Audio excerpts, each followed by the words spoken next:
Kane was unsuccessful in taking the title off Seth Rollins. Both Sting and Kane were.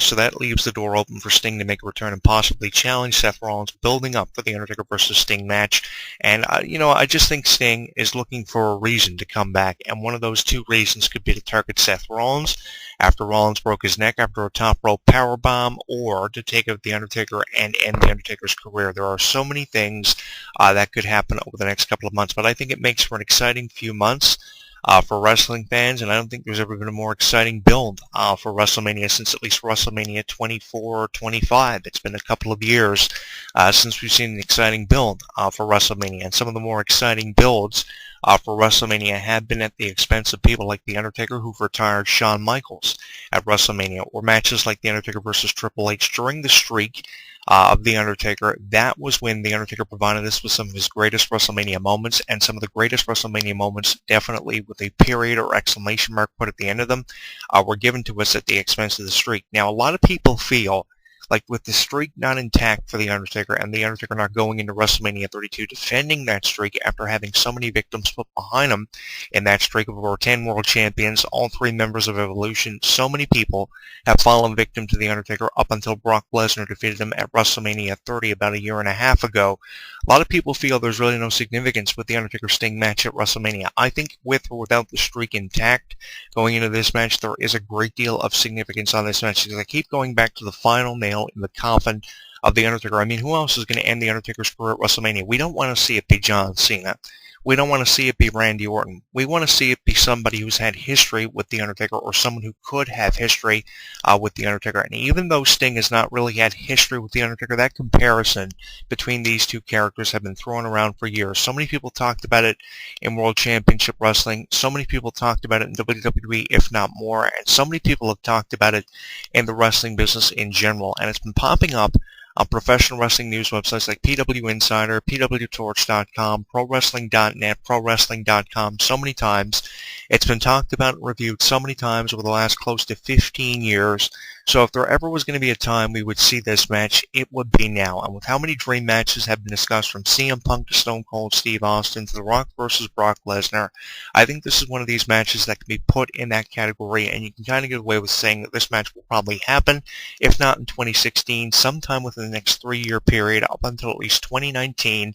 That'll bring us up to, and I think that with how The Undertaker and Sting are getting up there in age, the experience is obviously getting better all the time, but with how the two of them have never been in best shape of their life like they are right now, I think it would be great to see this match. It would also create for a lot of great conversation throughout social media. Already social media is exploding about this match, and this match hasn't even happened. And a lot of people can't really grasp the terms of how this match has not happened yet. Without Sting returned, of course, to wrestling back in 2014, coming off of a contract with TNA, showing up at the Survivor Series, a lot of people can't come to terms or can't even believe that this match has not happened yet. But I think the reason why it hasn't happened is because you just can't have a match as big as Sting versus Undertaker just happen for no reason. There has to be a reason. There has to be a motive put behind this match, a reason for it happening, and there has to be at least 6 or 8 months of build for this match, 6 or 8 months of hype before it can happen. And you can't have it on a bigger stage than wrestling's biggest event, WrestleMania, every year. So you have to have enough time to hype it up. This match just can't happen. A match like The Rock, John Cena is a prime example of how matches like this could not just happen. It had to have about a year, 6 months to a year of promotion, and John Cena versus The Rock got that. And I think that a lot of matches that have been talked about for years, after having waited for what feels like forever to see some matches, I think you just can't have matches like this happen. And I think with how many wrestling fans would be into this match, how many subscribers we get on the network, how many subscribers to a monthly pay-per-view we would see for this match, I think that you just can't really just have this match happen out of nowhere for no significant reason. There has to be some significance placed upon this match, and with how many people are talking about it already, with the conversation exploding, I think we will see this match at some point in time. I'm just predicting it's going to be at WrestleMania 32. It could happen before then. It could happen after then. It could happen sometime throughout 2016, probably as we get closer to the end of the year and the year reaching its climax.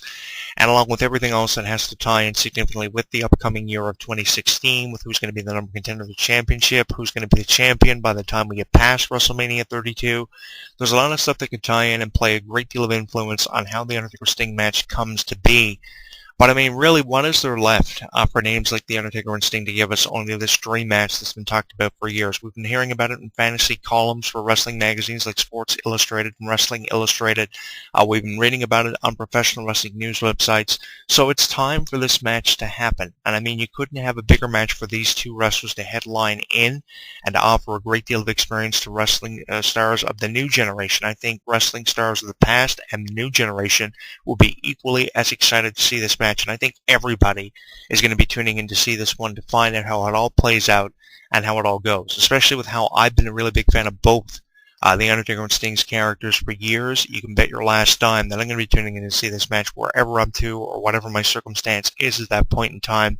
I'm going to make time in my life to see The Undertaker versus Sting match and review it significantly for my YouTube channel, for my written column in this corner with Jonathan Clarke. God knows, weeks leading up out of this match when it becomes official on .com. I'm going to be reviewing it for my written column on my YouTube channel at Jonathan Clarke 22, which, by the way, you can subscribe to. And if you haven't already figured it out, I am a really big fan of this dream match. Out of probably the last 15 dream matches we've heard talked about over the last 5-year period, from CM Punk versus Stone Cold Steve Austin to The Rock versus Bret Hart to so many other dream matches that have been thrown around, even Sting and Bray Wyatt is in there. Regardless of what dream matches we have been talking about for the last 5-year period, the Undertaker versus Sting match is one that I keep going back to because if you haven't already figured it out, I am really excited on this match, both really excited and really high on the probability of this match in so many scenarios that could play out. The Wyatt family could be involved in the match. Kane could be involved in the match. People who have had a significant history with The Undertaker and Sting could be involved in this match from the various promotions they have represented, like WWE and World Championship Wrestling, probably even TNA, without Samoa Joe signed a deal with WWE and being as great as what he's been distributed on NXT recently.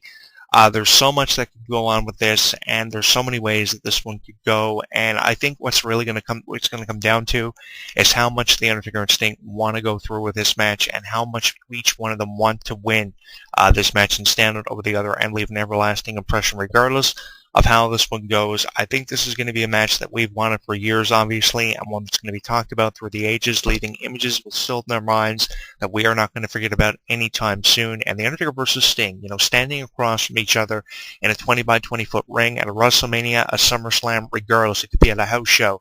The thing is, this is an image that's been still in their minds for forever, and we've always talked about, what would happen if these two ever collided in a wrestling match, even if it was just one time. You don't have to have it be a series of matches. Like, you don't have to have it happen at WrestleMania 32 and then happen the following year as an encore presentation of the following or the previous year's WrestleMania at WrestleMania 33.